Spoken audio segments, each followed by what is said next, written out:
This is a nuclear fusion reactor. It produces nuclear energy, which is the energy that's stored within the nucleus of an atom.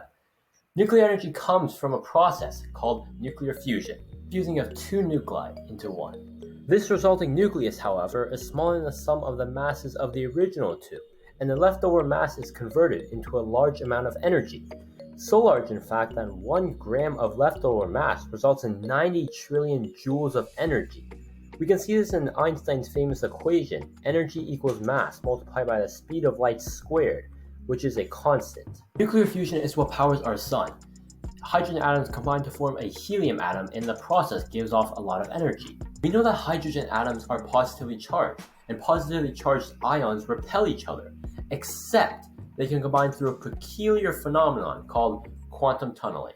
Subatomic particles, the particles that make up atoms, behave like a particle when you want to know where they are, but behave like a wave otherwise. We say that the particle's position is everywhere at once until it is forced to let go and commit to a position. Since a particle position isn't always certain, we have to look at where it's most likely to end up. When we flip a coin 10 times, the likelihood of flipping heads a certain number of times within the 10 tries is as shown. However, in reality, you get more than just 10 tries. This gives us a probability wave. The peak is the number of heads I'm most likely to land, and the trough is the least likely. The same idea goes with the probability of the position of a particle.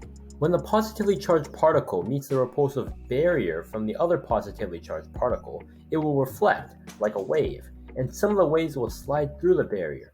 Just like how light, a form of electromagnetic radiation, doesn't completely reflect off of a reflective object.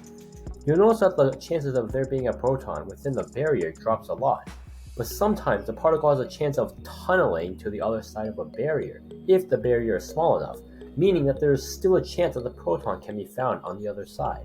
However, the chances of the proton tunneling is like winning the Powerball lottery 3 times in a row.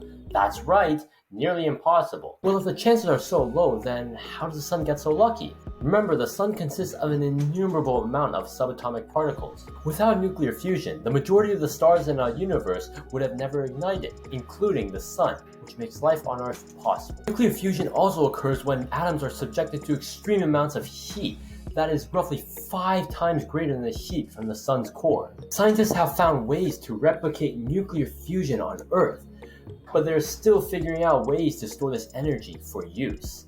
Soon, we can expect a world where this limitless energy is accessible for generations. Who knows? Maybe this could be the next breakthrough. Thanks for watching.